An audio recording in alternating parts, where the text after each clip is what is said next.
বাংলাদেশের অভ্যন্তরীণ বিষয়ে কথা না বলতে দিল্লিকে বার্তা দিল ঢাকা।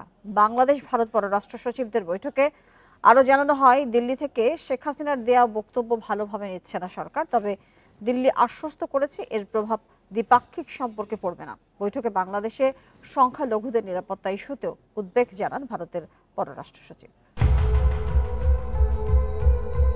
৫ আগস্টের ছাত্র জনতার গণ অভ্যুত্থানে পতন হয় আওয়ামী লীগ সরকারের। শেখ হাসিনা পালিয়ে আশ্রয় নেন ভারতে। এরপর থেকেই টানাপোড়েন শুরু হয় দুই দেশের সম্পর্কে। এর মধ্যেই ঢাকা সফর করলেন দিল্লির কোনো নীতি নির্ধারক। রাষ্ট্রীয় অতিথি ভবন পদ্মায় বৈঠক করেছেন বাংলাদেশ ও ভারতের পররাষ্ট্র সচিবরা। পরে ব্রিফিংয়ে পররাষ্ট্র সচিব জানান, আগরতলায় বাংলাদেশ মিশনে হামলা এবং সীমান্তে হত্যা নিয়ে আলোচনা হয়েছে। বিপ্লব এবং বিপ্লব পরবর্তী সংখ্যালঘুদের প্রতি কথিত বৈরী আচরণ নিয়ে ভারতীয় গণমাধ্যমে অপপ্রচার, মিথ্যা তথ্য এবং বিভ্রান্তিকর বয়ান রয়েছে। সে বিষয়ে আমরা ভারত সরকারের প্রতি দৃষ্টি আকর্ষণ করে এ বিষয়ে যথাযথ পদক্ষেপের অনুরোধ জানিয়েছি। সেই সাথে আমরা এও বলেছি যে এটি আমাদের অভ্যন্তরীণ বিষয় এবং আমাদের অভ্যন্তরীণ বিষয়ে অন্য দেশের মন্তব্য সমীচীন নয়। এর আগে ভারতের পররাষ্ট্র সচিব জানান, দুই দেশের জনগণের মধ্যে সুসম্পর্ক চায় ভারত। দুই পক্ষের স্বার্থ রক্ষা করে অন্তর্বর্তী সরকারের সঙ্গেই কাজ করতে আগ্রহী Delhi. I emphasized that India desires দুই দেশের জনগণের মধ্যে সুসম্পর্ক চায় ভারত। একই সঙ্গে সংখ্যালঘুদের নিরাপত্তা ইস্যুতেও উদ্বেগ প্রকাশ করেছি। ধর্মীয়, সাংস্কৃতিক ও কূটনৈতিক স্থাপনায় হামলার ঘটনা নিয়েও আলোচনা হয়েছে। এ ব্যাপারে বাংলাদেশের ইতিবাচক দৃষ্টিভঙ্গি আশা করি। প্রধান উপদেষ্টা ও পররাষ্ট্র উপদেষ্টার সঙ্গেও সাক্ষাৎ করেছেন ভারতের পররাষ্ট্র সচিব বিক্রম মিশ্রি। বাংলাদেশিদের জন্য ভিসা বাড়ানোর উদ্যোগ নেওয়া হবে বলে আশ্বাস দেন তিনি। রেজওয়ানুল হক, ইন্ডিপেন্ডেন্ট নিউজ, ঢাকা। ইউরোপীয় ইউনিয়নভুক্ত বিভিন্ন দেশের ভিসা সেন্টার দিল্লি থেকে সরিয়ে ঢাকা অথবা প্রতিবেশী কোনো দেশে স্থানান্তরের অনুরোধ জানিয়েছেন প্রধান উপদেষ্টা অধ্যাপক মোহাম্মদ ইউনূস। দুপুরে রাজধানী তেজগাঁওয়ে প্রধান উপদেষ্টার কার্যালয়ে ইইউ কূটনীতিকদের সাথে বৈঠকে এই আহ্বান জানান তিনি। পাশাপাশি সংস্কার কমিশন ও আগামী নির্বাচন নিয়েও তাদের অবহিত করা হয়েছে। সোমবার বেলা 12টার দিকে প্রধান উপদেষ্টার বাসভবনে ইউরোপীয় ইউনিয়নের 18 দেশের রাষ্ট্রদূত ও ঢাকায় ইইউ এর রাষ্ট্রদূত মাইকেল মিলারের সঙ্গে বৈঠক করেন অধ্যাপক মোহাম্মদ ইউনূস। 2.5 ঘণ্টার এই বৈঠকে শ্রম অধিকার, জলবায়ু পরিবর্তন, মানবাধিকার সহ নানা ইস্যুতে কথা হয়। উঠে আসে জাতীয় সংসদ নির্বাচন প্রসঙ্গ। সংস্কার কাজের পরই ভোট, ইইউ প্রতিনিধিদের জানান প্রধান উপদেষ্টা। চলতি মাসের শেষে বা জানুয়ারির মধ্যে সংস্কার কমিশনগুলোর প্রতিবেদন আসা শুরু করবে। এরপর সংস্কার কাজ শুরু হবে। সবাইকে বলার চেষ্টা করছি, নির্বাচনের আগে কিছু সংস্কার জরুরি। প্রচলিত ব্যবস্থায় যদি নির্বাচন করা হয় তবে আবারও আগের মতোই সংকট সৃষ্টি হতে পারে। নতুন বাংলাদেশের জন্য নতুন পলিসি, নতুন কর্মব্যবস্থা।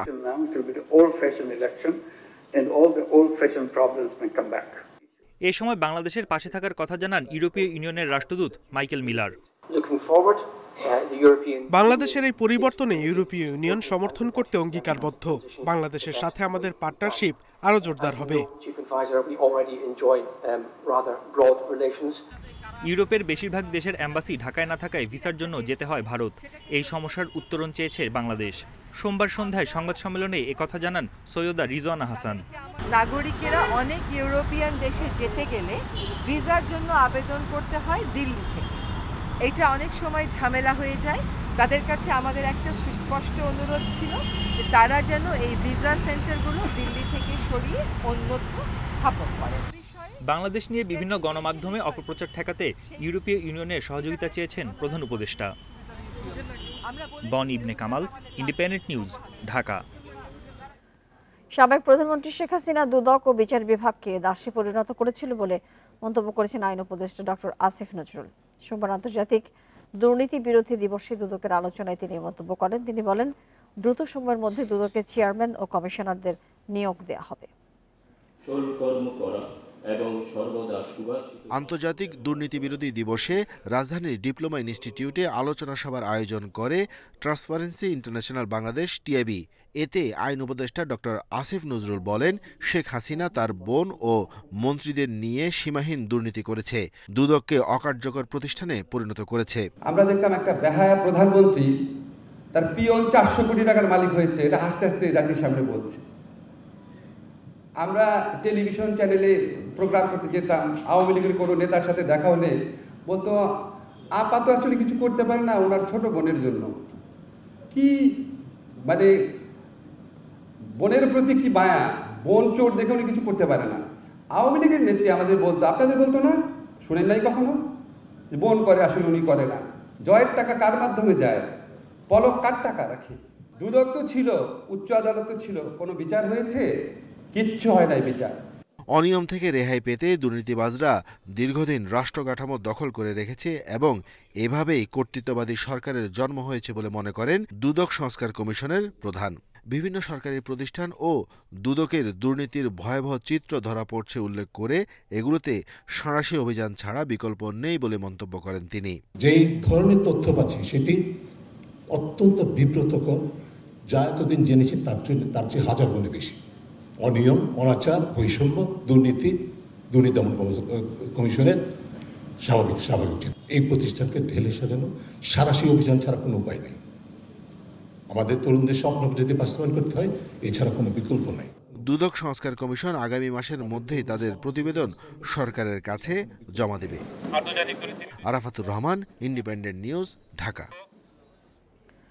জুলাই আগস্ট আন্দোলনের মাধ্যমে যারা নিজেদের বিজয়ী ভাবছেন বা ক্ষমতায় চলে এসেছেন বলে মনে করছেন, তাদের মধ্যে মূল চেতনা ধারণের লক্ষণ দেখা যাচ্ছে না। তারা এখনো কর্তৃত্ববাদের চর্চা করছে বলে মন্তব্য করেন ডক্টর ইফতেখারুজ্জামান। সকালে রাজধানীতে এক সম্মেলনে এসব কথা বলেন টিএমএ নির্বাহী পরিচালক। এই ব্যাপারে কি আমাদের আসলে আবার অন্যদিকে রাজধানীর বঙ্গবন্ধু আন্তর্জাতিক সম্মেলন কেন্দ্রে এসডিজি বাস্তবায়নে নাগরিক প্ল্যাটফর্ম সম্মেলনের আয়োজন করে। দ্বিতীয় দিনের আলোচনায় অংশ নেন আদিবাসী, তৃতীয় লিঙ্গ, চা শ্রমিক ও শিক্ষার্থী সহ বিভিন্ন শ্রেণী পেশার প্রতিনিধিরা। যার যার অবস্থান থেকে নানা অসঙ্গতি তুলে ধরে সংস্কারের পরামর্শ দেন আলোচকরা। আলোচনায় ডক্টর ইফতেখারুজ্জামান বলেন, লিঙ্গ বৈচিত্র্যের সংকট আগের চেয়ে বেড়েছে। অনেকে বৈষম্য বিরোধী আন্দোলনের মূল চেতনা ধারণ করছেন না বলেও মন্তব্য করেন তিনি। আমরা সব কর্তৃত্ববাদের বর্জন করব বলছি সবাই, কিন্তু কর্তৃত্ববাদের চর্চাটা বর্জন করছি না। জুলাই আগস্টের আন্দোলনে যারা নিজেদেরকে বিজয়ী ভাবছেন, মনে করছেন ক্ষমতা এসে গেছেন, তাদের মধ্যে বৈষম্য আন্দোলনের মূল চেতনা ধারণ করার কোনো ইঙ্গিত আমরা দেখতে পাই না। বরং তারা এমন এজেন্ডা বাস্তবায়ন করতে যাচ্ছেন যার মূল কনসেপচুয়ালাইজেশন, ইনডক্ট্রিনেশন এবং প্রসেস সম্পূর্ণ বৈষম্যমূলক। এ সময় সিপিডির সম্মানীয় ফেলো ডক্টর দেবপ্রিয় ভট্টাচার্য বলেন, বৈষম্য বিরোধী আন্দোলন করে মানুষের বৈচিত্র্যকে অস্বীকার করা চলবে না। বৈষম্য বিরোধী চেতনার পক্ষের শক্তিদের ভিতরে কেউ না কেউ আমরা লক্ষ্য করছি যারা বিভিন্ন ধরনের বৈষম্যকে টিকিয়ে রাখার পক্ষে বিভিন্ন রকমের যুক্তিতর্ক দিচ্ছে, তাকে কিন্তু তারা ক্ষুণ্ণ করছে। সংস্কারের লক্ষ্য অর্জনে লেগে থাকার পরামর্শ দেন রাষ্ট্রবিজ্ঞানী ডক্টর রওনক জাহান।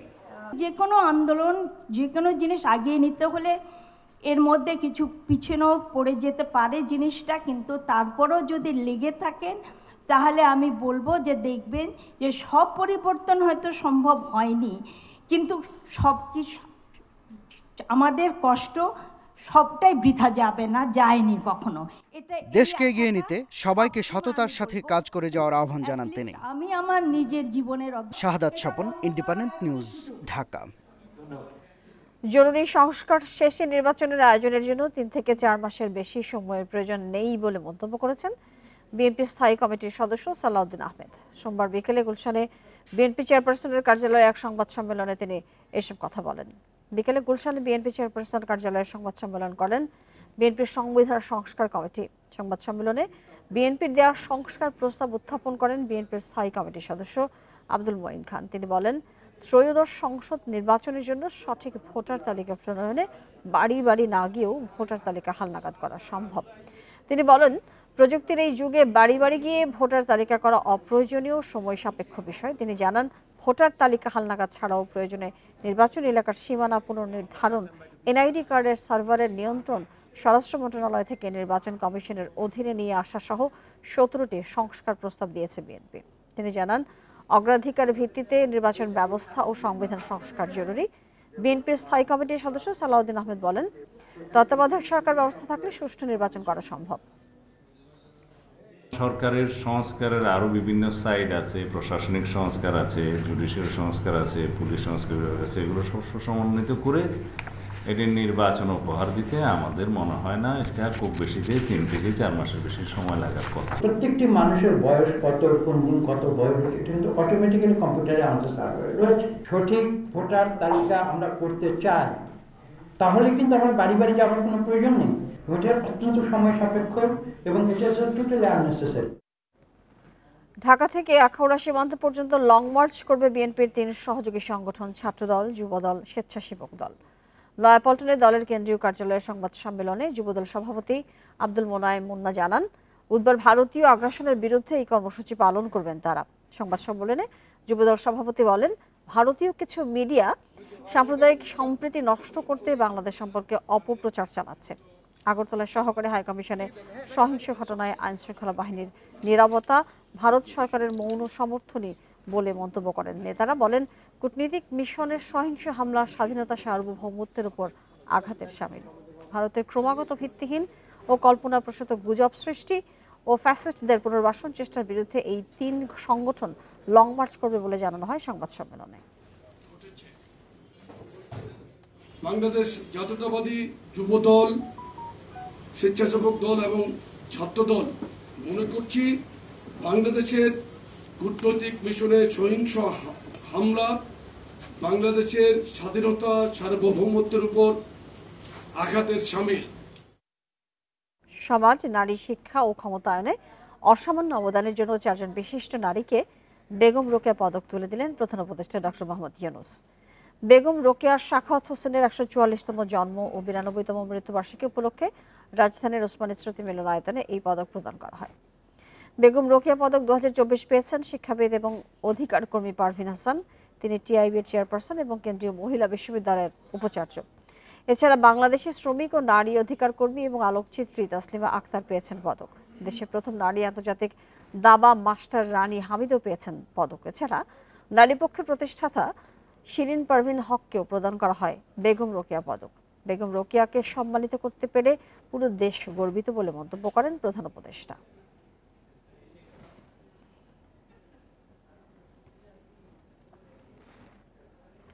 আইনশৃঙ্খলা বাহিনী কাউকে সাদা পোশাকে গ্রেপ্তার করতে পারবে না বলে জানিয়েছেন স্বরাষ্ট্র উপদেষ্টা মোহাম্মদ জাহাঙ্গীর আলম চৌধুরী। দুপুরে খুলনায় এক অনুষ্ঠানে তিনি পুলিশকে উদ্দেশ্য করে এই কথা বলেন। এ সময় উপদেষ্টা আরও বলেন, মিথ্যা মামলা করলে বাদীকেও ছাড় দেওয়া হবে না। কেউ এসব অপকর্মে জড়িত হলে তাদেরকে আইনের আওতায় আনা হবে। নিরাপরাধ কেউ যেন শাস্তি না পায়, সেজন্য আইনশৃঙ্খলা বাহিনীকে জনবান্ধব ও পেশাদারিত্বের সাথে দায়িত্ব পালনের আহ্বান জানান জাহাঙ্গীর আলম চৌধুরী। এর আগে জেলা শিল্পকলা একাডেমি মিলনায়তনে সশস্ত্র বাহিনী বিভাগ, খুলনা রেঞ্জের সব জেলার পুলিশ ইউনিট, খুলনা মহানগর পুলিশ, র্যাব, বিজিপি পাসপোর্ট এবং মাদকদ্রব্য অধিদপ্তরের কর্মকর্তাদের সাথে মত বিনিময় করেন স্বরাষ্ট্র উপদেষ্টা। এতে পুলিশের আইজিপি সহ উচ্চ পদস্থ কর্মকর্তারা উপস্থিত ছিলেন। সিভিল ড্রেসে কাউকে অ্যারেস্ট করা চলবে না। ডিবি হোক যে হোক, তার জ্যাকেট পরতে হবে, তার আইডেন্টি শো করতে হবে। কোনো নিরপরাধ যেন শাস্তি না পায়, এই দিকে আপনার খেয়াল রাখতে হবে। আওয়ামী লীগ সরকারের 20 মন্ত্রী, প্রতিমন্ত্রী ও সংসদ সদস্যের বিরুদ্ধে মামলা করতে পুরোপুরি প্রস্তুত দুর্নীতি দমন কমিশন। তাদের বিরুদ্ধে অবৈধ সম্পদ অর্জন, অর্থ পাচার সহ নানা দুর্নীতির অভিযোগ রয়েছে। সংস্থাটির চেয়ারম্যান ও 2 কমিশনার যোগ দিলেই মামলার অনুমোদন নেওয়া হবে। এছাড়াও আরও 100 জনের বিরুদ্ধে মামলার প্রস্তুতি নিচ্ছে দুদক। 4 মাস আগেও আওয়ামী লীগের একজন মাঠ পর্যায়ের নেতার বিরুদ্ধে ব্যবস্থা নিতেও কয়েকবার চিন্তা করতে হতো দুদককে। 5 আগস্টের ক্ষমতার পট পরিবর্তনের পর পাল্টে যায় হিসাব। আওয়ামী লীগ সরকারের অন্তত 100 জন মন্ত্রী, প্রতিমন্ত্রী, উপদেষ্টা ও এমপির বিরুদ্ধে অনুসন্ধানের নামে সংস্থাটি। তবে এখন পর্যন্ত শুধু সাবেক স্বরাষ্ট্রমন্ত্রী আসাদুজ্জামান খানের নামে মামলা করতে পেরেছে দুদক।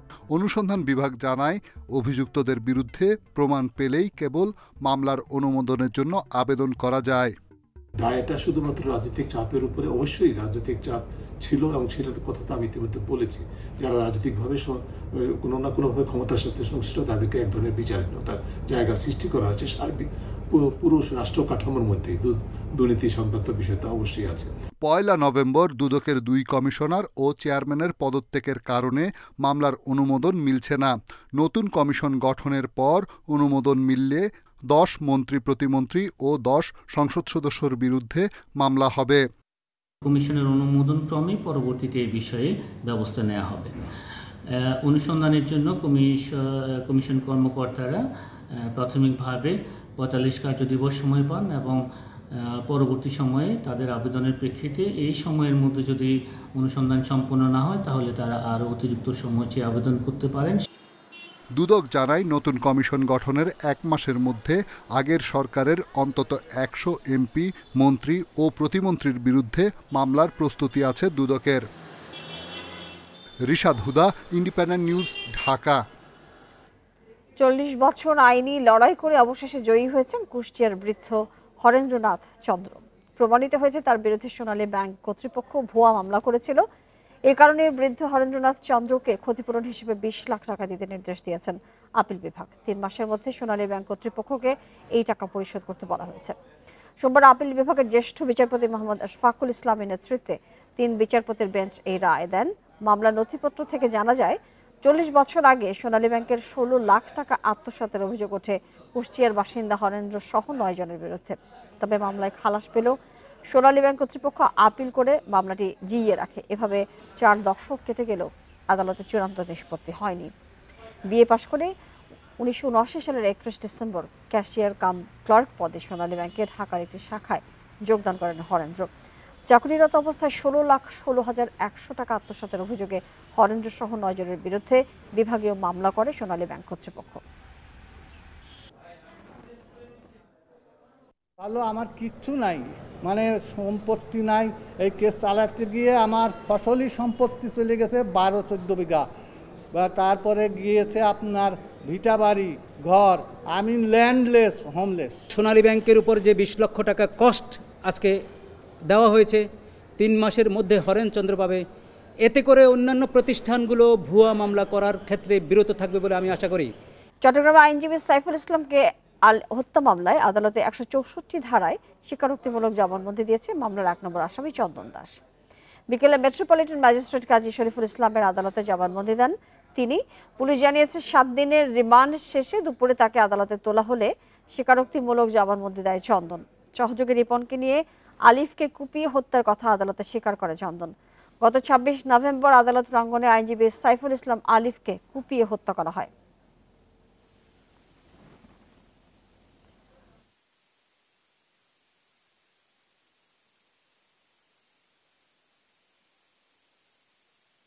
সে নিজেও ক্রিজ দিয়ে কোপ দিচ্ছে 2টা, তারপরে ওই যে রিপন বটি দিয়ে ঘাড়ে কোপ মারছে 2টা। রিপন যে তার সাথে যে হেলমেট পরা ছিল রিপন, সে বটি দিয়ে ঘাড়ে 2টা কোপ মারছে, সেও ক্রিজ দিয়ে 2টা কোপ মারছে। বাজারে কৃত্রিম সংকট সৃষ্টির অভিযোগের কয়েকদিনের মধ্যেই বাড়ানো হলো সয়াবিন তেলের দাম। 8 টাকা বাড়িয়ে বোতলজাত সয়াবিনের লিটার 175 টাকা আর খোলা সয়াবিনের দাম ঠিক করা হয়েছে 157 টাকা। কোম্পানিগুলোর সঙ্গে কথা বলে এই দাম নির্ধারণ করা হয়েছে বলে জানান বাণিজ্য উপদেষ্টা। আর কোনো সংকট থাকবে না বলেও আশা তার। কয়েকদিন ধরেই বাজারে ভোজ্য তেলের সরবরাহ কম। সবচেয়ে বেশি সংকট বোতলজাত সয়াবিন তেলের। ক্রেতাদের অভিযোগ ছিল, রমজানের আগে কৃত্রিম সংকট তৈরি করে আরেক দফা দাম বাড়িয়ে অতিরিক্ত মুনাফা করতে চায় কোম্পানিগুলো। বিরাট ধরনের চাপ পড়বে, এটা তেল ছাড়া চলতে পারবো না, তো দাম হলে তো অসুবিধা। যা বেতন পাই ওইটা দিয়ে চলা আমাদের খুব কষ্ট হয়ে যায়। এখন এই মুহূর্তে যদি সব জিনিসের দাম বাড়তি, আরও যদি এটা বাড়ে, এখন তো তেল পাওয়া যায় না। সোমবার সচিবালয়ে বাণিজ্য উপদেষ্টা সয়াবিন তেলের দাম বাড়ানোর ঘোষণা দেন। খোলা ও বোতলজাত 2 ধরনের সয়াবিন তেলের দামই লিটার প্রতি 8 টাকা বাড়ানো হয়েছে। নতুন নির্ধারিত দামে সয়াবিন তেল বিক্রি ও বাজারে ভোজ্য তেল সরবরাহ স্বাভাবিক রাখতে জোরালো হবে তদারকি। আজকে থেকেই ওনাদের সরবরাহ ব্যবস্থাকে স্বাভাবিক করবেন এবং আমাদের যে ভোক্তা অধিকার আছে তারাও এই জিনিসটাকে স্টার্টিং ফ্রম ডিওর যে ফিজিক্যাল ডেলিভারির যে একটা শৃঙ্খলা আনা। উপদেষ্টা জানান অন্যান্য নিত্যপণ্যের দামও কিছুটা স্থিতিশীল হচ্ছে, তবে আলুর দাম চরম অস্থিরতা এখনও রয়েছে। নতুন আলু উঠলে 2-3 সপ্তাহের মধ্যে দাম কমবে বলে আশা তার। শীতকালীন শাকসবজি প্রাকৃতিক কারণে আমরা দেখছি যে আল্লাহর রহমতে দাম আস্তে আস্তে নেমে আসছে। আমরা চালের বাজার স্থিতিশীল দেখছি, আমরা ডিমের বাজার যথেষ্ট স্থিতিশীল দেখছি এবং কম দেখছি। আমরা চিনির বাজার তাৎপর্যপূর্ণভাবে কম দেখছি এবং আমরা আশা করি আরও কমবে সামনে। সোমবার থেকেই সয়াবিন তেলের নতুন দাম কার্যকর হবে বলে জানান উপদেষ্টা। Hasif Mahmud Shah, independent news, Dhaka. এদিকে দাম সহনীয় রাখতে বেশ কয়েকটি পণ্যের শুল্ক ছাড় দিয়েছে এনবিআর, তবে তার পুরোপুরি সুফল মিলছে না বলে স্বীকার করেছেন এনবিআর চেয়ারম্যান আব্দুর রহমান খান। তিনি জানান বাধা হয়ে সামনে এসেছে বাজার সিন্ডিকেট। সোমবার ভ্যাট দিবস নিয়ে আয়োজিত ব্রিফিংয়ে এসব কথা বলেন এনবিআর চেয়ারম্যান। এ সময় কর ফাঁকিবাজদের ধরতে নিবিড় তদারকির ঘোষণা দেন তিনি। চেয়ারম্যান জানান বাজার পরিস্থিতি উন্নতি হলে কর হার আগের অবস্থায় ফিরিয়ে নেওয়া হবে। চলমান সংকট নিরসনে ভ্যাট আদায় করে আগামী 6 মাসের মধ্যে ঘাটতি পূরণ করা হবে বলেও জানান এনবিআর প্রধান। এছাড়া কর ছাড়ের সংস্কৃতি থেকে দ্রুত বের হয়ে আসার তাগিদ দেন তিনি। পণ্যের দাম সহনীয় করতে সাধারণ মানুষকে সচেতন হওয়ার আহ্বান জানান এনবিআর চেয়ারম্যান।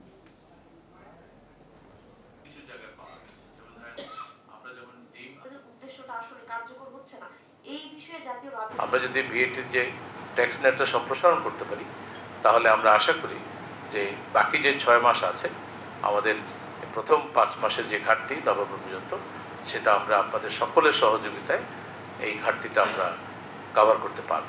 আমাদের কর ছাড়ের যে সংস্কৃতি এখান থেকে বেরিয়ে আসতেই হবে। রংপুরের পায়রাবন্দে জরাজীর্ণ অবস্থায় পড়ে আছে বেগম রোকেয়ার বাড়িটি। পরিবারের সদস্যদের অভিযোগ বাস্তবিক 30 শতক জমি তাদের নামে থাকলেও সেটি সংরক্ষণে রেখেছে প্রত্নতত্ত্ব অধিদপ্তর, আর 350 বিঘা জমি বেদখল।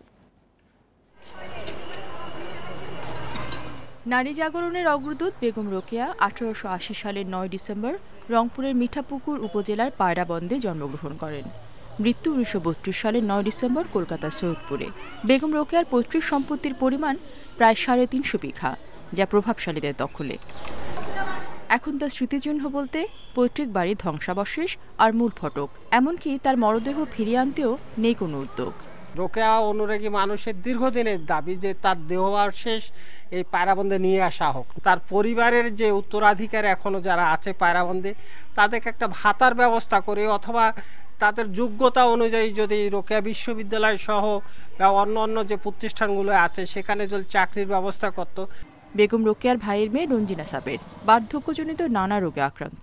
খেয়ে না খেয়ে জীবনযাপন করলেও খোঁজ খবর রাখেনি কেউ। রোকেয়া পরিবার ধুকে ধুকে মরছে।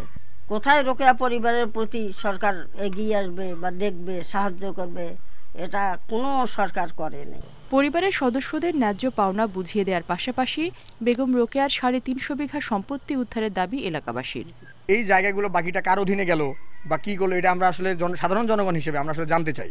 আমরা চাই এই বেগম রোকেয়ার পৈতৃক নিবাসটা আরো উন্নত, আরো সমৃদ্ধ হোক। বেগম রোকেয়ার জমি উদ্ধারে প্রয়োজনীয় পদক্ষেপ নেওয়ার আশ্বাস জেলা প্রশাসকের। তাকে কেন্দ্র করে যে সকল বিষয়গুলো নারী জাগরণের জন্য গড়ে উঠেছে সেই বিষয়গুলো এরকম দিনহীন অবস্থায় পড়ে থাকবে সেটা আমরা চাই না। আমরা চাই যে এই সকল বিষয়গুলো আমরা দৃষ্টিগোচরে নিয়ে আসব।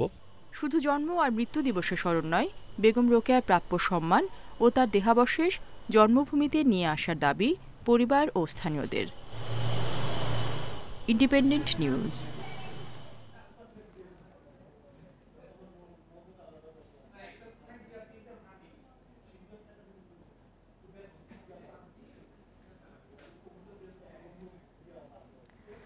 আর এই ছিল এখনকার বিরতিহীন সংবাদে। আর বিস্তারিত জানতে চোখ রাখুন ফেসবুক, ইউটিউব এবং এক্সে। ধন্যবাদ সবাইকে সাথে থাকার জন্য।